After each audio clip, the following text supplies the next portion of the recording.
Men walk at San Leo, and ascend at Noli, and climb up the peak of Bismantova on their own feet. But here a man must fly. Fly, that is, with nimble wings and plumes, of a great craving behind that leader, who gave me hope and made what light was needed. We continued up that fissured rock, squeezed in narrowly between the sides. Both hands and feet were needed on the ground. When we were on the last embankment of that high cliff where the slope lay open to our view, I said, "Master, which way must we go?" And he to me, "Do not fall back a step.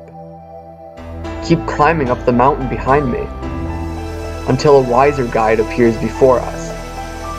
The summit was so high it conquered sight, and the incline straighter than a line, from the mid-quadrant to the center. I was exhausted when I started saying, "Oh, sweet Father, look around and you will see that if you do not stop, I shall be alone."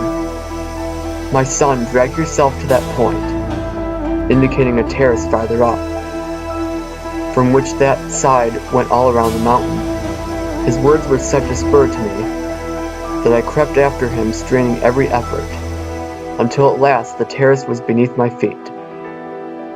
As we sat down, he and I together, our faces to the east and where we had climbed up from, for it is often pleasant to look back, I turned my eyes first to distant shores, then raised them to look at the sun, and wondered why its rays fell on us from the left.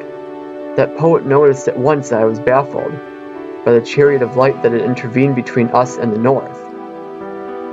About this he said, "If Castor and Pollux were traveling in the company of that mirror that radiates light upward and downward, you would still see the Zodiac flaming red and wheeling ever closer to the bears, provided it never leaves its path of old. How can that be if you want to give it thought? Enfolded in yourself, imagine Zion and this mountain standing on the earth, both of them with only one horizon in separate hemispheres, and you will see how the way along the phaeton move must go on to one side of the ladder when it goes to the former on the other. If your mind has been attending clearly." "Certainly, master," I said to him.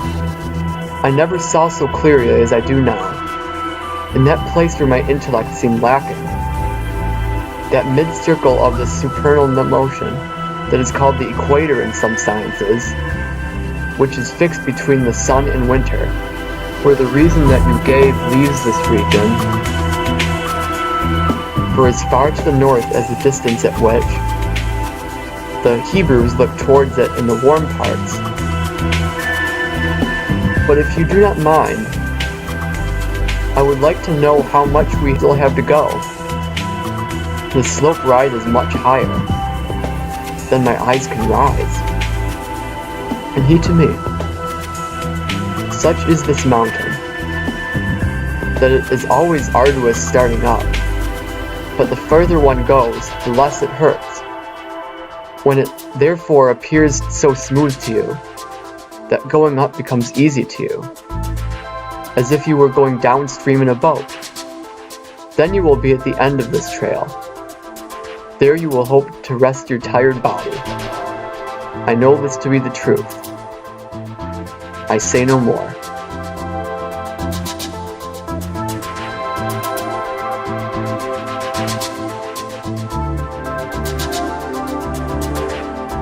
No sooner had Virgil finished speaking than a voice sounded close by saying, "Perhaps it may be necessary to sit sooner."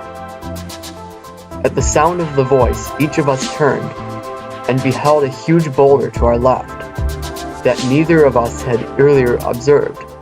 We dragged ourselves over, and in the shade we saw people gathered there around the stone, like people setting down in idle ease. One of them, who seemed to be exhausted, was seated with his arms around his knees, and his face sunken low between them.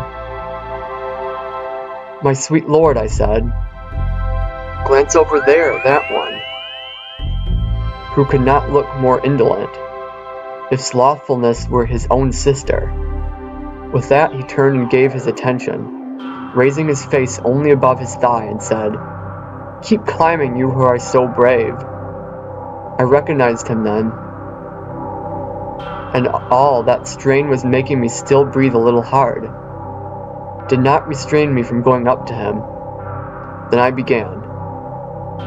"Belacqua, I do not mourn for you now, but tell me why you sit here. What can I gain from going up?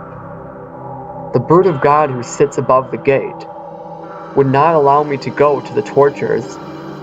The sky must spin around me first, as many times as it did when I was living, for I put off my good size until the end, if some prayer rising from a heart that lives does not help me advance."